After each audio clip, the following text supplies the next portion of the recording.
Broadcasting from Orchard Park, New York, and Boca Raton, Florida, it's the Freight 360 podcast. From freight broker sales tips to sports talk, this podcast is all about helping you grow as a freight broker.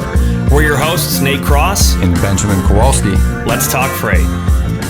Welcome back for another episode of the Freight 360 podcast. Lots of Q&A today. You guys sent us your questions. We've got answers. What's that? Is it Radio Shack? You've got questions. We've got answers. You remember that? I do remember that. I don't know if that was Radio Shack, but I do remember that tagline. I don't even think that they're in business anymore, are they? They're like Circuit City, right? One of those companies of the past. It's possible. I wouldn't be shocked either way, to be honest. Who knows? Well, welcome back. Another great episode. And keep sending us your questions. Keep sharing us with your friends. Keep liking our podcast video version on YouTube and subscribing wherever you listen to your podcast. It helps us rank better, and the algorithm helps other people find us. So we appreciate it. We what do we got here? You know what I wanted to ask you about, Ben? So everyone's talking about Chat GPT, right? Mm-hmm. Everyone who's got a podcast has talked about it. So I want to take a minute and I want to ask you, what do you think is going to happen with just in general artificial intelligence? How will it affect the freight brokering world in general? Do you think there's going to be any impact in the short term or the long term? I think in the short term, it is a very useful tool that is going to help marketing teams. I think it's very useful for creating content. I mean, you and I are using it for various things. And I think like everything else, it's a very, very powerful tool. And the people that learn how to use it are going to benefit. The people that don't are going to be at a severe disadvantage. Yes. And I think, they've already released actually, everyone's talking about like how crazy GTP3 is compared to 2. Like it's just light years above the last one, right? And they're saying, you can have a conversation with this. In fact, I read something this week that GPT-3 now has passed the MCATs. So literally if you fed in every question for your medical exam, it could answer it and score like well into like the top 1 percentile. So a lot of the questions are like, the new one is going to be insane. Well, the developers of it, and I know this guy's name and I can't remember the top of my head, but the developers of OpenAI and them have already said GTP4 will not be much different than 3. I heard that. Yeah. This has been the largest jump. And likely the next one will come. It's probably going to be in 3 to 5 years. But I follow a lot of this, and there's some really good business cases that I think are going to have real impacts on our industry. I don't think they're around the corner, but I think in the next 3 years they will. I think it'll help a lot with contract stuff, legal proceedings and matters, and those, like when it comes to, like, we're going to talk about a broker shipper contract today, and I used GPT-3. I asked it to write me a broker shipper contract, and it actually did a decent job. So that's why I kind of wanted to bring it up just to see what your thoughts were. I do want to caution everybody. People can smell and taste a canned email from a mile away. So. Here's where I'll say that here's one of the business cases that I think has some real potential in our industry. And to be honest, I'm following this because selfishly, I want to be one of the few people that are going to be able to use this in ways that other people haven't thought of. I really do want to be on the forefront of it. But one of the cases I think that has some applicable uses is there's a company, some guys I know they invested into that doctor's offices have a very, very cumbersome, long process of calling insurance companies to verify individual people's coverage and to go through this automated system. So every time there's a patient and a procedure needs approved or medication, some human being calls this automated system at the insurance company and waits and goes through the prompts. And you're talking to a computer, right? So this group of people said, you know what? Let's create a computer that will talk to the computer. So rather than come up with this crazy convoluted system that links into the insurance, they just created an automated system that is literally built on GPT-3 that uses audio and it like will talk to the prompts at the insurance. So again, it's not good enough to really talk to a person. And everybody knows when you call the automated systems, which ones are good and which ones aren't. Some are better than others. But this was, I think, a really interesting way where a company has come up with a way to basically, instead of you hiring a bunch of people to do this all day, it's a program that will talk to the other program, which saves literally probably dozens, if not hundreds of hours on a monthly basis for doctor's office. So, I mean, really valuable tool. And I think there are some use cases in our industry for these things. I don't think we're there yet. And I think we're a few years away. Yeah. Well, in other news, this is worth noting that last night was a State of the Union address, and it was definitely announced at the presidential level that there's a big push to get rid of non-competes. We know the Federal Trade Commission had, I don't remember if they either introduced legislation or they're just pushing for it or lobby. I don't know what the deal was, but we talked about it about a month ago, and now it's being talked about at the presidential level. So, I mean, again, in politics, you hear about stuff, doesn't always happen, or it doesn't happen right away, or in the way that it's first described, but it's definitely on the radar, and glad to... Well, and here's, I think, to that point, I mean, one of the largest, if not the largest indicator of whether or not inflation is going to be going in line or it's still not where they want it to be are the labor numbers. So the employment numbers every month, and they've been going up, meaning like the opposite of what they expected to happen. There are employment is at its lowest level, unemployment ever, and there's still lots and lots of jobs out there. So pay rates are going up for companies. That's causing inflation. Well, one of the things the government wants to do is to not have, people's basically salaries be going completely out of whack because people are spending more. If you always think you can make more money, you're less likely to restrict your spending, which is what's causing inflation. So that's one of the number one reasons. And it would make sense because non-competes literally impede people's ability to take the job that is a better fit for them, right? Like it's the opposite of free trade. It's the opposite of capitalism. And I think it's kind of ironic that most of these companies that, especially the bigger ones that have literally built their companies on the backs of non-competes, I think, have gone about this in not exactly the most ethical way. Yeah, it's interesting. We'll see how it pans out. We shall see. Sports, it is the biggest, I would say the Super Bowl is like the biggest American sporting event of the year, right? It's the biggest annual sporting event. I think World Cup because is probably bigger. It's one culminating event. Whereas the World Series is a game, best of 7 series. Hockey, best of 7 series. All the other sports. NBA, I don't even know. Is best of 7? It's still a series. I don't know if it's 5 or 7. I think it changes. This is one game, 4 quarters, 60 minutes, man. This is huge. So you've got the Eagles and the Chiefs.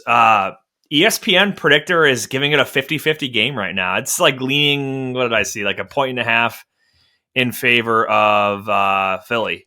But dude, I think, sorry, Kansas City fans, I think Philly's going to win, and I kind of want them to win just because I'm a Bills fan. But you get to see 2 brothers play. So the Kelsey brothers, one's on Philly, and obviously Travis Kelsey is on the Chiefs. But who do you got for this game? And do you have like a Super Bowl party or thing you guys do? We are actually going to at our clubhouse at our by our pool. There's like a big TV in a living room down there, so we're all gonna like wings and food and everything and hang out outside. The weather's supposed to be nice down here, and then kind of watch it like at our pool and then like down there. So looking forward to it actually.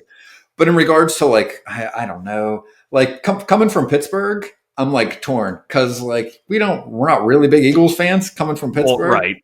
But also, I don't know if I want to be loyal to PA or kind of like loyal to the Steelers and pull for Kansas City. I like watching Kansas City play. I mean, I like watching Mahomes as a quarterback. So, I mean, it's going to be a fun game either way. Yeah. 2 great offenses. Yep. So, I mean, that's really more what I'm looking forward to. It's funny when I was in, I worked for Conway Freight in Central PA.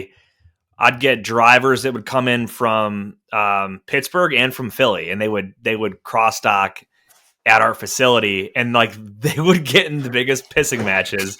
And it's like you're not even the same conference, but just the loyalty. And yes, Eagles fans are crazy, man. They are like They're just The Batteries. I think they're one of the few. They play at what Soldiers? What's the name of the stadium they play at? Or is that one gone? But it wasn't like the only stadium I think left that had a jail in it. Like literally had a jail in it. I don't know. Maybe. I think I heard. You might have said that before. I've heard it. I don't know. It could be. They talk about it on Pittsburgh radio all the time, or on sports radio. Like, basically Pittsburgh fans getting hit with batteries and just throwing random things on the field, just crazy stuff. All right, so I'm excited for the commercials. That's like always my favorite part. We'll be hosting a party here at our house in Orchard Park. All right, let's give a shout out to our friends over at DAT and the new upgrade to DAT1, and we'll get into it. And DAT helps brokers remove uncertainty from freight transportation.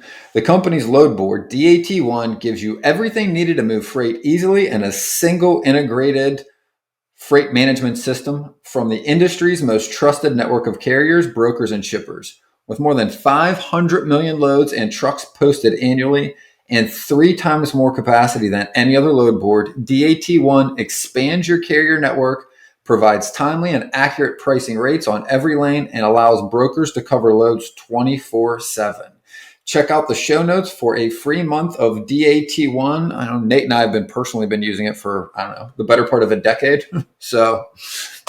Oh yeah. And we will be drilling down with some tutorial stuff on how to best maximize all the new tools in DAT1 in the coming weeks and months here. So stay tuned for that stuff. We got some cool content coming out. I know you had a video that just dropped, I think, this week, right? Maybe today, Wednesday. I've got 2 that'll drop this month on basics of LTL and some stuff with ELDs, kind of some 101 level stuff for the folks that are newer trying to learn. So keep consuming the content. We're going to keep pumping it out for you guys. So good stuff. All right. Well, we got a lot of questions here, so we're going to get right into it.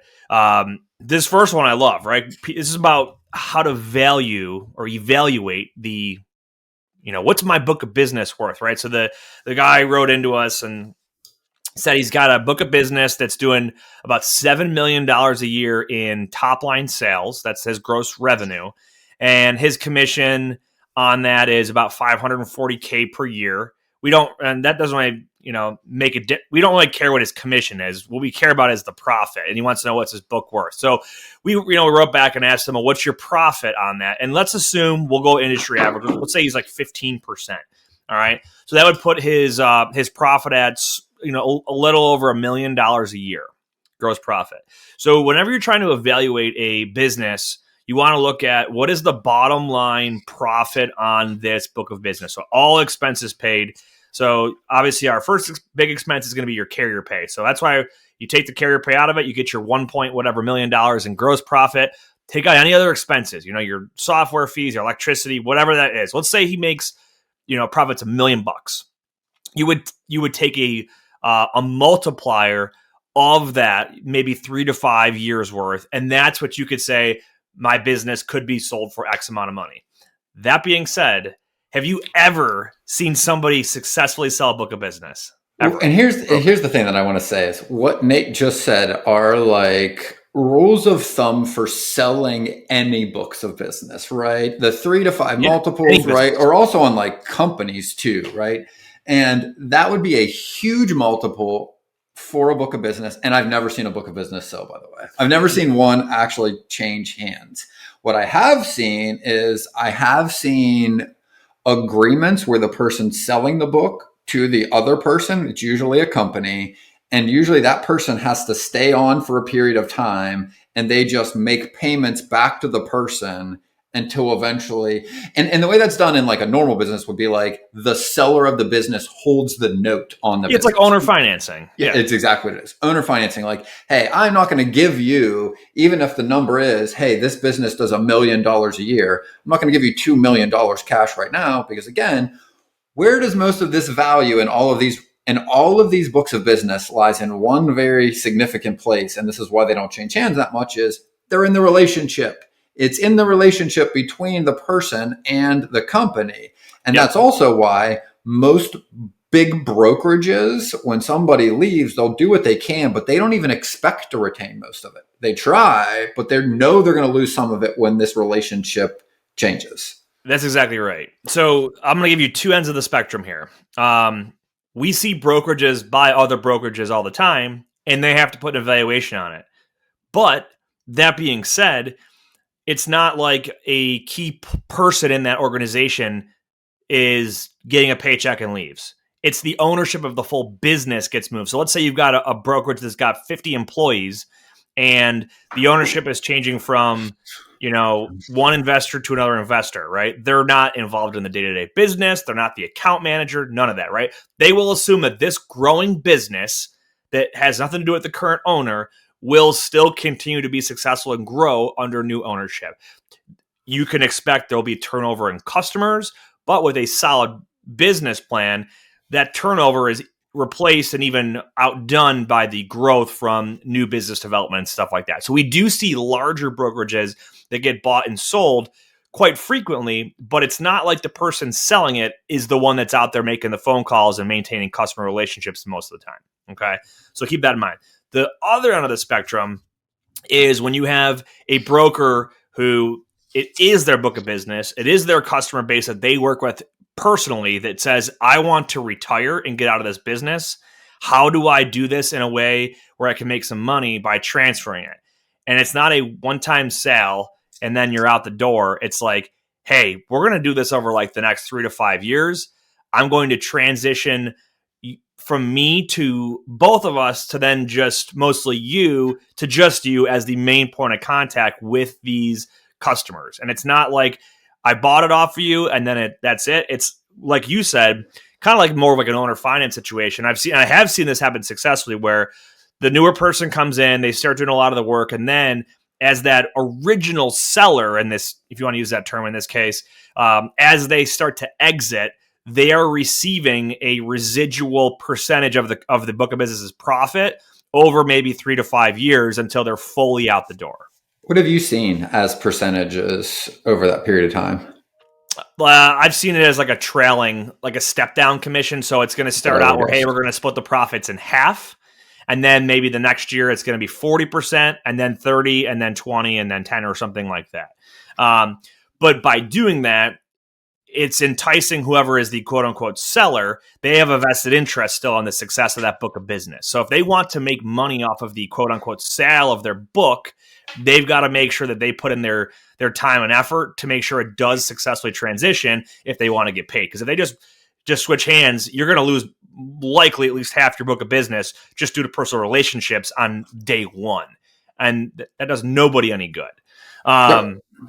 But like 5 years, that's kind of what I've seen is like a fairly solid way of doing it. I have even seen somebody who, and I don't know why they agreed to it, they agreed to a perpetuity commission to the original seller. And it's like, well, they could have been in business for 5 years and then for 50 years afterward, they're getting commission on relationship they don't even really have anymore. So I would definitely put a time limit on it, maybe 3 to 5 years, and have some sort of commission split tied to it. So the seller is incentivized to make sure that the transition happens successfully. So that's the big takeaway. I know that wasn't the question, but that's our answer to that scenario is, sure, we can put a number on it, but there's a lot we don't know. We don't know the margin percentage. We don't know how fast the customers are paying. We don't know how much turnover that book of business has seen every year or 2 years. But those are just general rules of thumb. If you're trying to transition a book of business or sell a brokerage, is you got to look at how stable is it and how likely is it to maintain its normal structure and operation if it changes hands. Is there going to be relationships that have to be there, otherwise the business will not continue? So, well, and the other part of this that's very also hard to quantify and hard to transition is the carrier base would likely to some degree need transferred with the customers, right? Because a lot of that inherent value are the relationships this broker has with the carriers that have hopefully been running some of this freight consistently and predictably, right? Oh yeah. So, I mean, there's a lot that goes into this, but I think it is doable if you find the right person and the right home for it, and you're willing to, again, stay on with it for a period of time to transition it.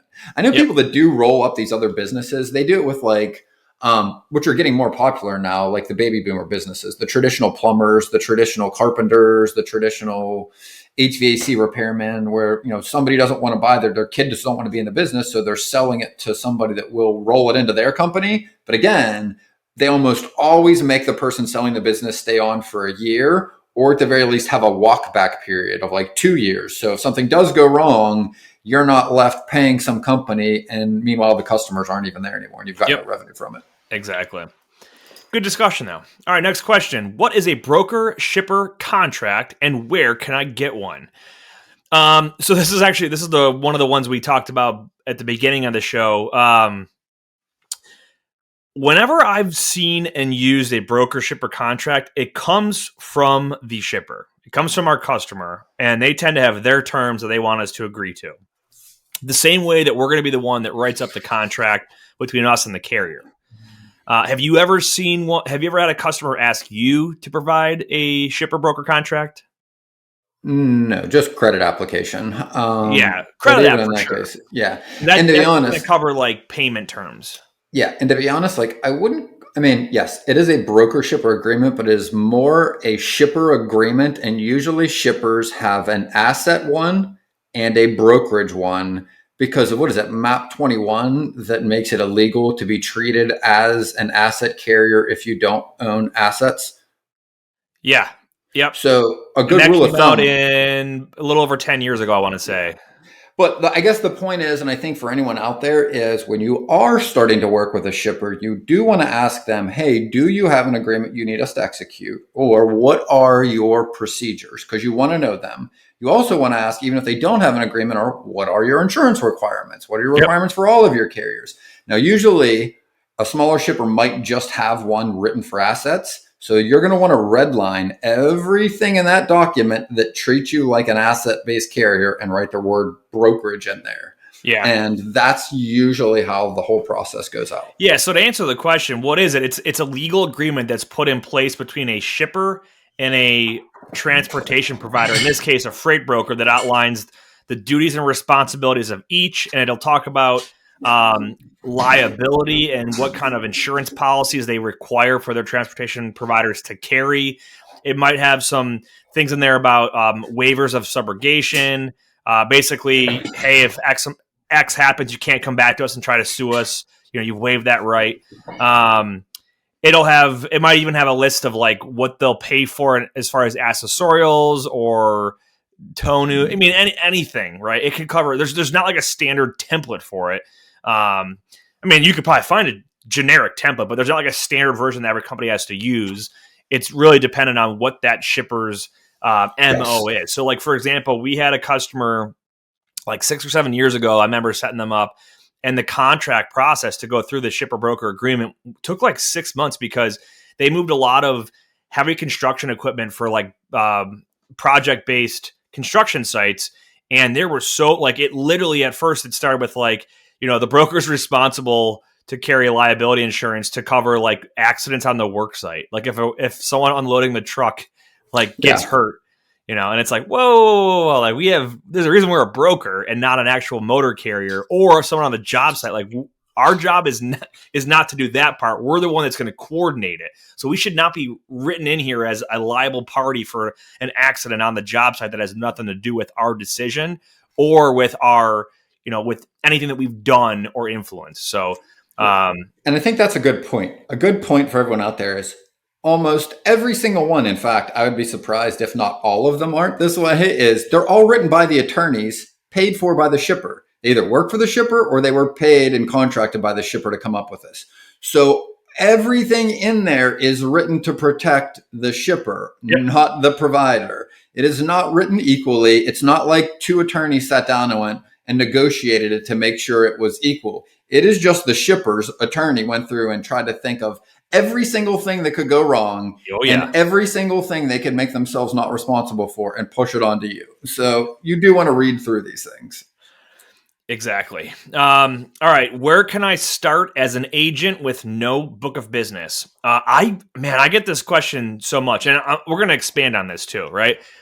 Whether you want to be an agent or you want a broker, let's talk through what that career path might look like. So in one aspect, if you want to be an agent or an independent contractor for a brokerage, the majority of the big companies out there, they don't want to have to train you. They don't have accounts to assign to you. They just want you to come in and move your book of business to them, and then they'll support your operation and your growth and all that. And that's like literally the companies that you and I both work for.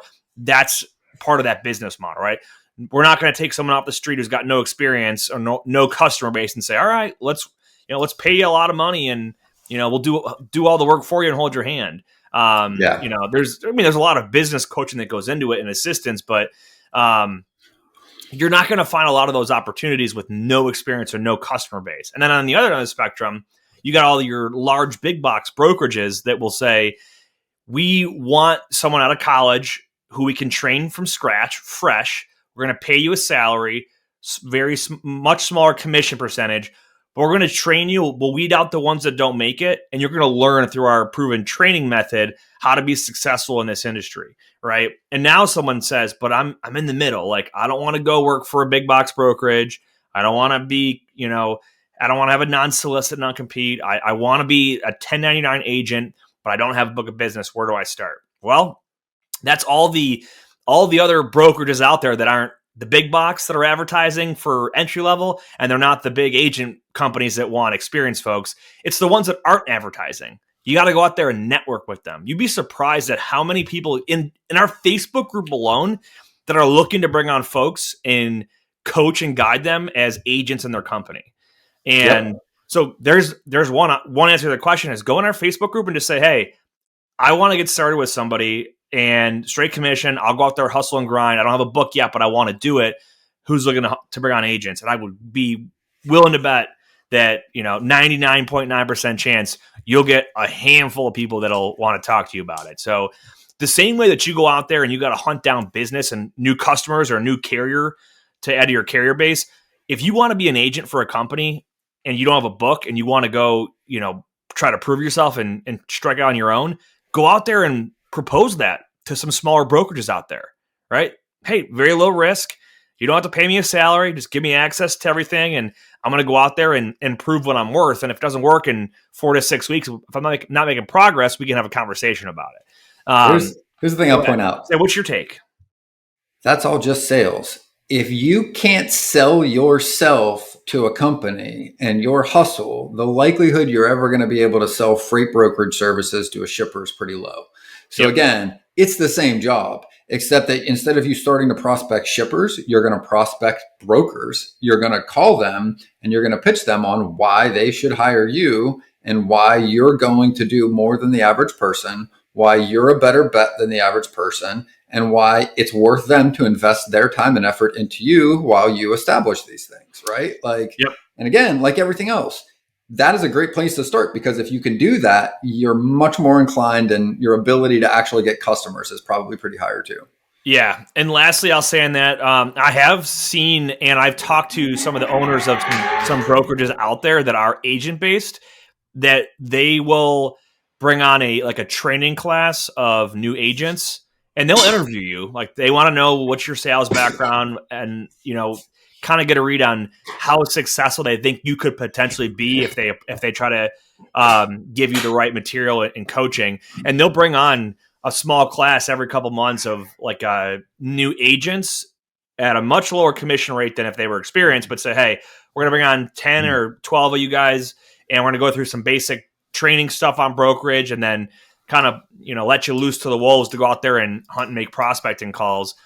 They're out there. I'm not going to drop any names. I didn't get permission to do that from any of these in particular, but they're out there. I've talked to these folks before, and it's a very high turnover, like any other massive hiring operation.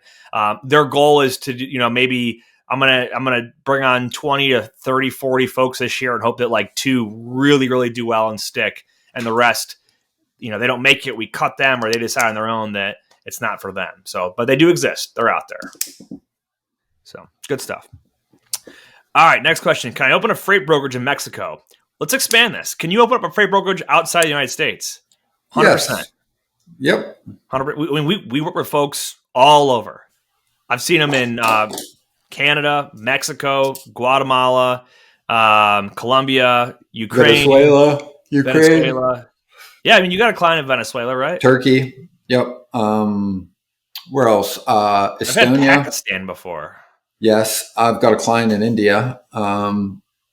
Yeah, so there's plenty of them I had a outside group the US. in Australia actually, and they were really, really wanting to set up a brokerage operation, and I kind of talked them out of it because I was like, you guys gotta think like the time Opposite difference time alone. zone. You're going to be It's working like, all nights. dude, they didn't even think about it. They're like, well, we don't want to work overnight. And I'm like, well, that's when Yes, then it that's like won't when work. stuff's happening in the States. So, but let's break down the logistics of it. No pun intended. In order to establish a brokerage and get your DOT number and your MC number in the United States to broker American freight, you have got to have either a social security number or you have to have you have to have a tax ID. Right. So you got to establish a business. You're going to have to be able to get an employee ID number, a tax ID number, which requires you to be either a U.S. citizen or there's a special process to apply to open a U.S. business if you're not an American citizen. And it involves similar to how we use process agents for brokerage to represent us in legal matters. You've got to have a legal representative and a legal address in the U.S. And for any business, whether it's brokerage or whatever, if you're a foreigner, there are plenty of services out there that you can pay, and they'll walk you through step by step to get you your tax ID as a foreign resident or as a foreign non-resident. They'll help you get a PO box established to have mail to be delivered in the U.S. And then you'll have to get a U.S. bank account as well, so you can invoice, receive funds, and pay carriers in American dollars. You could definitely do it. Keep in mind that where you're located, probably the biggest impact outside of any language barrier, if you don't speak very well English, is going to be that time zone difference and just your general understanding of how the United States economy and transportation system works. So if you're not tied in and tuned into how the U.S. operates and what's kind of like a cultural norm here, you might have a little bit of a learning curve there until you're fully up to speed on it. But Mexico, 100% absolutely. We move freight in and out of Mexico from the U.S. So that's a very common thing. So you probably would add a lot of value to some of those shippers and those cross-border, like Laredo, McAllen, Texas, Nogales, all that stuff. Tijuana. I've had folks in Tijuana before. Yeah. I mean, any other thoughts on being outside the U.S. and trying to establish a U.S. business? No, I think you covered everything, to be honest. Good stuff. All right. Next, well, it's tax time. We got this question last year as well. We will reiterate it. Do I have to send 1099s out to every carrier that's hauled for me? So if you don't understand what that means, in the independent contract world, if you have subcontracted somebody or if you contracted somebody to do something for you and you've paid them, is it $600 or more? If you pay them $600 or more, you would issue a 1099 that states how much you've paid them. So like if you're a gig worker like Uber, Lyft, DoorDash, whatever, if you made over $600 in a year, you'll get a 1099 from them. It's similar to like a W-2 if you're an employee. Now I will read for you the IRS regulation. So the IRS regulation 1.6041-3C exempts payments for freight services, in quotes, from the general requirement for payers to issue Form 1099 to independent contractors and others with which they do business. Thus, trucking companies need not issue Form 1099s to owner-operators that are under lease for freight hauling services. The same applies to farmers making payments in connection with trucking or hauling of livestock, grain, and other farm products. No Form 1099 is required. And so any freight, so I mean that'll cover down on brokerage. Could you imagine how many 1099s would have to be sent out every year? I mean, think about if you use like 1,200 carriers. Yeah, I can't imagine what that paperwork would look like. Also for the IRS. I mean, just all of it. It would just be ridiculous. Yeah. So, I mean, there's your regulation. We answered it last year. We had to do some digging on it because, I'll be honest, I've never worked in the accounting department for a brokerage, so I didn't really know. And I had to ask my accounting director what the status was, and she's like, "No, we don't." But I wanted to know why and where the regulation came from. That's why I did the research on it. So, if you don't believe me, Go ahead and Google it. So, all right. And when in doubt on tax stuff, ask your tax professional. You should have a tax professional. You should have an insurance professional, all that stuff, because you want to be good at one thing and not try to be an expert that wears all the hats, because you won't be an expert at everything. Next question. With burnout being so real, how can we lower turnover in our industry? So let's just talk about burnout. What have you historically seen? Like, what would you consider burnout to be in the career of a freight broker? Like, what are some of just the basic things maybe you experienced or you've seen maybe assistants or coaching clients go through with burnout? It's it's very common in our industry. I mean, to be honest, most of it, I think the source of it are usually just companies that honestly kind of, I don't know, push all of the workload onto their brokers. That's usually where we see the most burnout. Guys that are, running cradle to the grave brokerages that have pretty low commission splits. So they've got to put up massive volumes. And to do that, you need a lot of hours. And to be able to do that, there's just no way to make real money unless you're working 50, 60 hours a week. And I've worked in one of those jobs. And to be honest, I'd say even the successful people don't tend to stay there more than 3 to 5 years because of that. And again, I think also a lot of the operations people in some of these companies also get burned out because of the companies. I mean, hey, they're doing everything they can to squeeze every bit of profit out of every single person. So the hours and the workload is pretty high. I think the solutions are things we talk about, like the things that Pierce does. I mean, they try to maintain at 50, 60% capacity to every employee so that as work increases, ebbs and flows, they're not pushing that limit, where a lot of other companies do the exact opposite. They want their teams to be producing at 25% above where they are at peak. And that's part of their operating procedures. Hey, if you've got 3 people on your team, you've got to be able to do 25% more business for 3 months before we give you a 4th person. And when you work in these scenarios, it is, I feel impossible in the long run to avoid burnout because that's the way the positions are structured.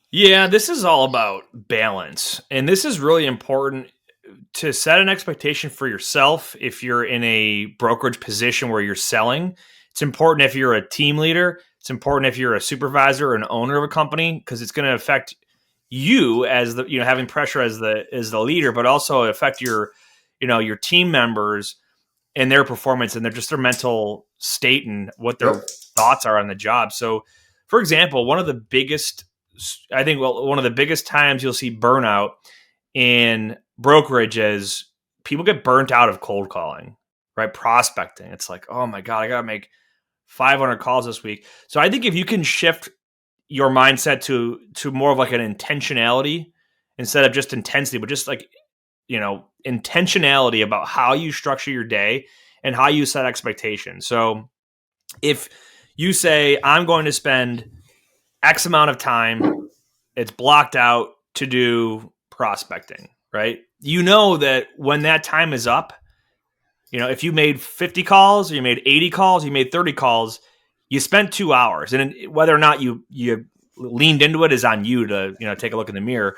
But you got to have other time in your day that is comprised of tasks and duties that are not going to lead you down that burnout path. And that's going to be stuff as stupid as it sounds, I used to take walks throughout the day with guys in the office. Hey, let's go get some steps in. Let's take a couple laps around the parking lot or around the warehouse, whatever.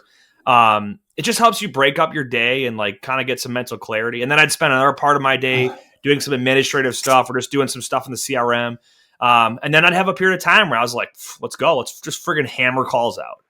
Yes. I probably walked around that building, 10, 15 times a day, at least once an hour, walk around, get outside, stretch my legs, shake off my frustrations. You do need to do that. I would also say probably one of the biggest things we work on in coaching with this is delegation. And the biggest reason people end up in burnout is because they've waited too long to hire and get some things off their plate. We've had quite a few people reach out to us over the years that have been in this situation. They're working 60 hours a week. their customers are expecting them to maintain the same level of service, and they basically build a prison of their own making, meaning they don't have any more hours in the week to train somebody. They aren't willing to hire somebody, and they're not willing to reduce their workload to free up the time to hire somebody. In that scenario, like, you're driving towards a wall, regardless, you're going to hit it eventually. Whether something's it's got to give and something will. Yes, your personal life, your mental health, your physical health, all of it. And again, I think that's a lot related to just the way the industry runs. Like, you're hustling and you're working hard to try to grow your book of business, but eventually, like, you've got to also look at what you said. Like, I think balance is a difficult way to look at it, because when you think balance, you think equal, you think like 8 hours at work, 8 hours of sleep, 8 hours of play, but like, it's never going to be equivalent. There's never really a balance. I really liked, and I don't remember whoever said this, but he's like, you're really looking for harmony in your life, right? Mm-hmm. Where you may have a little more here some days and a little more of this. You're not really looking for the equivalent across the board. It's that you're looking for everything to play together, right? Is your personal life benefiting from the extra work you're doing and vice versa? Do you feel you're pushing burnout? Okay, well, look at what you're doing on a day-to-day basis. Look at how you're doing this. Are you overworked, or are you just inefficient? Have you worked with somebody else that can help you get better at some of these things to free up time? Because again, everybody, myself included, when you're in this zone and you're in this work, it is very hard to see what's outside it because you're in it. That's really where any coach or mentor can come in and sit next to you and talk for you and go, hey, here are some things that can free up some of your, I guess, really like well-being, right? Because that's what you're trying to do at the end of the day. Reduce this burnout, which is really getting closer to, like you said, harmony or balance in your life. So one of the things, this is specific to me, and it's going to be a little different for everybody, but some of the most like effective times I have in business is either in the middle of a vacation or right after a vacation. So like, in the past, I would just take time off of work, go out of town for a week and come back, batteries fully recharged and just ready to go.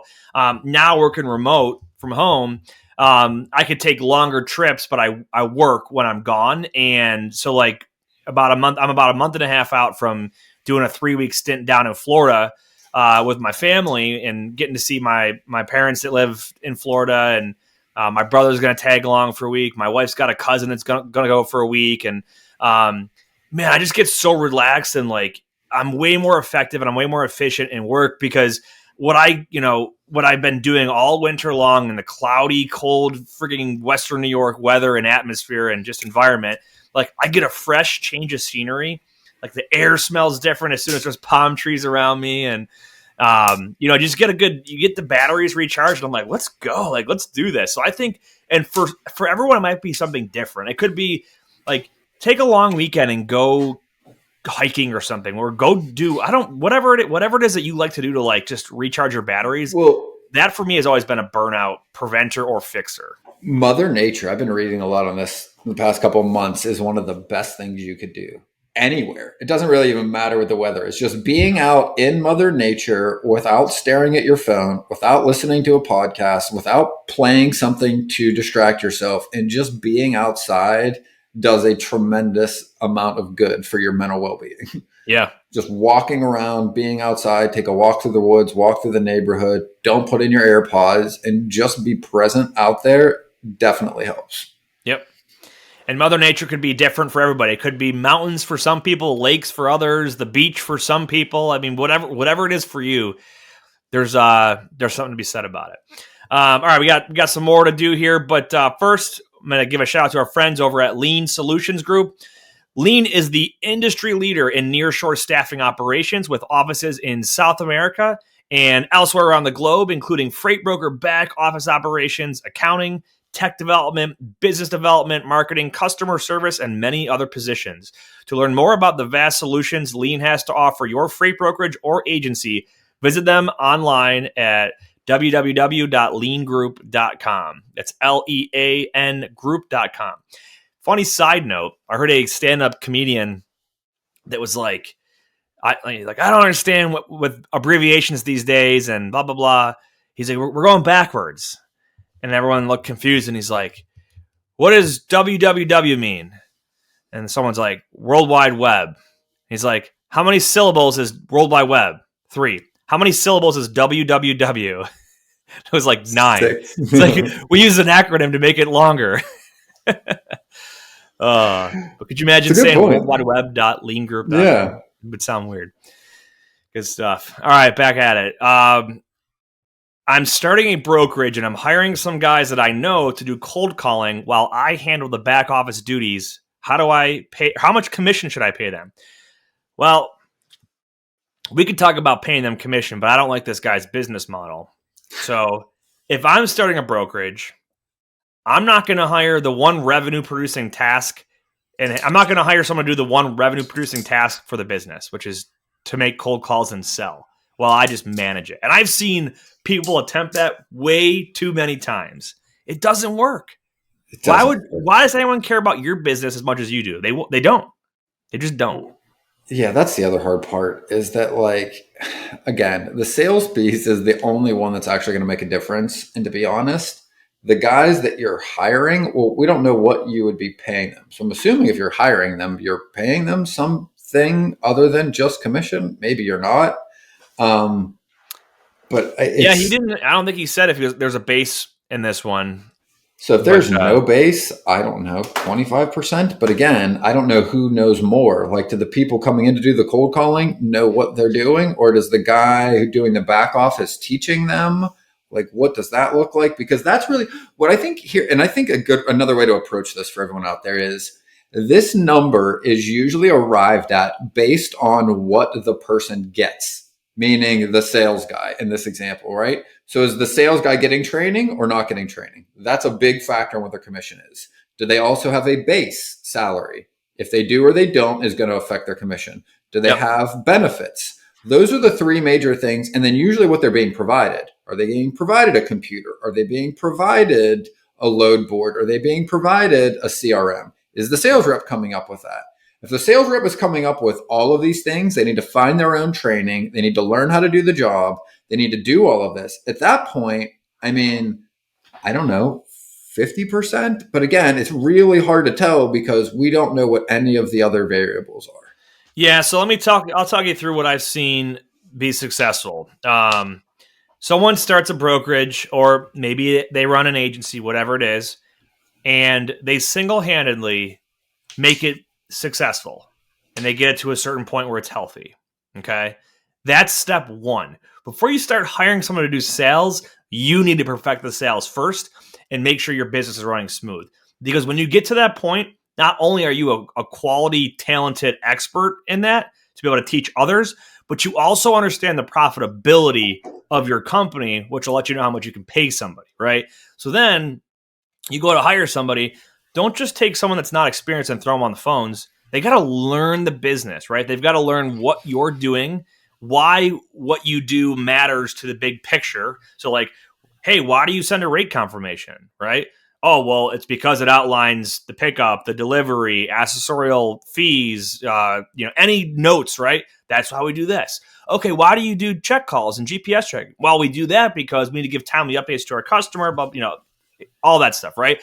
So you start them off and they can learn the basics, track and trace, like your check calls, sending out rate confirmations. And maybe, that's just a flat base pay while they're training. And then maybe you add some more tasks on their plate. Like, hey, I'm going to have you sending out carrier packets, and I'm going to have you calling carriers to find out, their capacity and availability. Or maybe I'll have you posting loads on the load boards and talking to drivers about what the market looks like. And then once you understand how this business operates, I'm going to have you start working on some of my customer facing things. So you understand how it's different when you talk to a customer and what's important to them versus what's important to a carrier when you talk to them. And then if all that goes well and you're doing good, at that point, I'm going to get you on the phones and I'll coach you through questions to ask, how you can open up conversations, how you can let the conversation flow, how to overcome objections.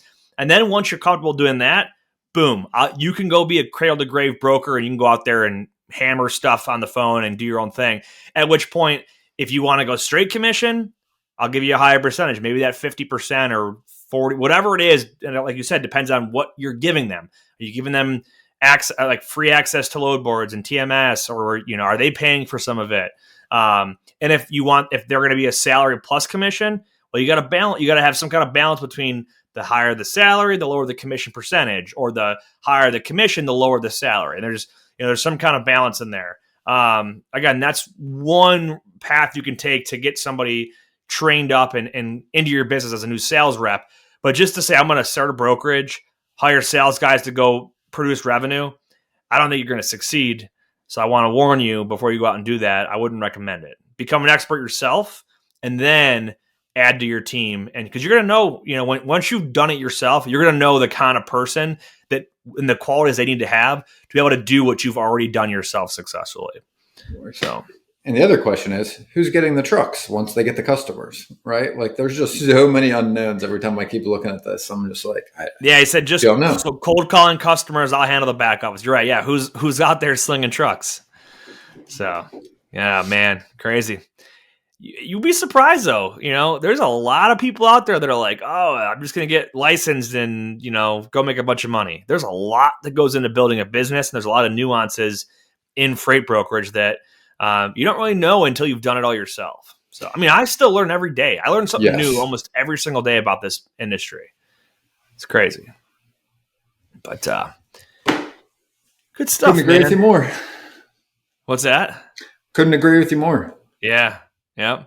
I think it's something to point out too, is like you should have a thirst for knowledge and to continue learning. I know we started off the episode today talking about new stuff in AI and technology. And it's those who strive to stay up to speed with what's currently going on and all the new emerging technology. Those are the ones that won't be falling behind and trying to play catch up, right? They're leading the pack. They're the spearhead of logistics. I would say it's probably one of the number one indicators that somebody's going to be successful in anything is curiosity, right? Like act like a 3-year-old. Why, dad? Why? I'm like, if you can encourage somebody to do that, they're going to be fantastic at prospecting. They're going to be fantastic at anything because, again, that's what you need to learn. You have to be curious to want to ask the question before you get the answer. And usually the people that are curious care way more about the question, so they tend to remember the answer, right? Like, be curious, be hungry. Those are the attributes you're looking for. Absolutely. Well, there's another episode in the books of Freight 360. What was today? 178. We're closing in on that 200, man. We're going to have like a special. Remember, I think we had Trey on for number 100, and we didn't even know it was 100 until we're like, oh, episode 100. It's a big one, but we'll see. We should do something, or maybe do a giveaway or something. Well, let us know what you guys think. Keep sending us your questions. If you have a topic that you want to recommend that we talk about, or if you got just any feedback, let us know. Leave those reviews. Send us a message through the contact form at freight360.net, or just email us. It's info@freight360.net. Get a hold of us. And if you are an agent with a book of business and you're looking for a new home, you can reach out to myself at Business to Business Logistics, or reach out to Nate or both of us at info@freight360.net. Absolutely. Something to point out, right, is there's a lot of different agent-based companies out there. And I talk to folks a lot of time that come to me, and I often refer them to a different company because I'm like, we're not the best fit for you. And I think there's something to be said when, you're not being sold all the time by a company you do business with, right? They should have, for lack of better terms, like they should have the mentality of like a coach or a teacher when it comes to approaching that stuff. Like the same goes with working with a customer, right? If we're not a good fit, we should determine that, and we'll, point you in the right direction. Like I've pointed people to, they weren't quite ready yet to be an agent. They wanted a different situation. So I've pointed them in other directions. That's important to take away. So let us know though, and we could definitely talk to you and see if we have an option for you. And if not, we can point you in the right direction for sure. Good stuff. Hey, by the way, Ben, your Henry Ford quote. Yeah. I heard someone else say it the other day, and they said what was it? If you think you're right, or if you think you're wrong, or no, if you think you can, or you think you can't, you're right. You're right. Yeah. But you say whether you believe you can or believe you can't, you're right. It's the same concept. Yeah. Believe, think. Yeah. Henry Ford. That's a good one, though. You got any other cool proverbs for today? You're always a quote guy. I got two I wrote down recently. I was going to wait till I could fit them in appropriately, but there are two that I told you last week. I'm rereading Phil Knight's memoir, the founder of Nike. And the three that I wrote down actually from last night when I was reading it was, I love this one, and they say it often. He's like, the cowards never started. The weak died long ago. That just leaves us. And I was like, every time he says it, I was like, that's pretty badass. I was like, I don't know where that's appropriate, but I'm writing that one down. That's the good. other one was, and this was a quote by Steve Prefontaine, who was like, huge, like one of the fastest runners in the early 70s. He was the first Nike sponsored runner, ended up dying in a car crash. But anyway, one of his quotes was, he had said, it was when he lost, I think the 74 Olympics or something, he was expected to win. He said, somebody may beat me, but by God, they're going to have to bleed to do it. Ooh. And I was like, that's pretty badass too. And I'm like, and then the third one was actions express priority. And I've used that on like 4 coaching calls in the past week, where somebody tells me this is the most important thing. But when you look at what they're doing every day, you're like, no, the most important thing to you was what you did. The most important thing that we talked about didn't even hit your desk. Like you didn't do it at all. Don't tell me that's your priority. That's why the old saying of, talk is cheap, that's where it comes from. Like, show me, don't tell me, right? Your actions express your real priorities. Yeah, you can't do like ish, right? Like if you want to prospect, you got to prospect. Don't like prospect-ish. Yeah. I'm going to kind of prospect. Yep. That's a good one, man. Is that all from the Nike book? Shoe Dog. The other interesting thing was, tie-in, I know we're running a little bit long, was I was reading Paul Graham. He's a famous tech investor and founder of YC. And he talks a lot about that specific thing right there. Like your priorities aren't necessarily your priorities, and they also change. But a good rule of thumb that he uses is if you have to choose between two things almost always in your life, if you just pick the harder one, you'll have a better life. He's like, because to be honest, the only reason you're considering the other one is because you're probably being lazy. And if you really ask yourself honestly, you'll probably get that answer, right? Should I prospect or should I call this customer to talk to them about this issue? You know what you should do. Should I go for a run or should I watch the Netflix TV? You know what you should be doing. Hard work is very, very rarely enjoyable when you're doing it, but the outcome and the reward you reap from it is definitely worth its weight in gold. So the other one, right? Do what's easy every day and the rest of your life is going to get very difficult. Do what's hard every day and the rest of your life will get much easier. Just boil it down to that every single day and you'll have a pretty decent life. Love it. Well, good episode. We'll see you guys next week, Ben. Whether you believe you can or believe you can't, you're right. And until next time, go Bills. That wraps up this episode of Freight 360. Check out the show notes for links to anything that we've referenced on this episode. And make sure to visit us online at freight360.net to see our entire library of episodes, videos, blogs, and more. And make sure to check us out on Facebook and subscribe to our YouTube channel for daily and weekly tips and content. If you'd like your question answered on the show, fill out the Contact Us form on our site, and we'll see you next week.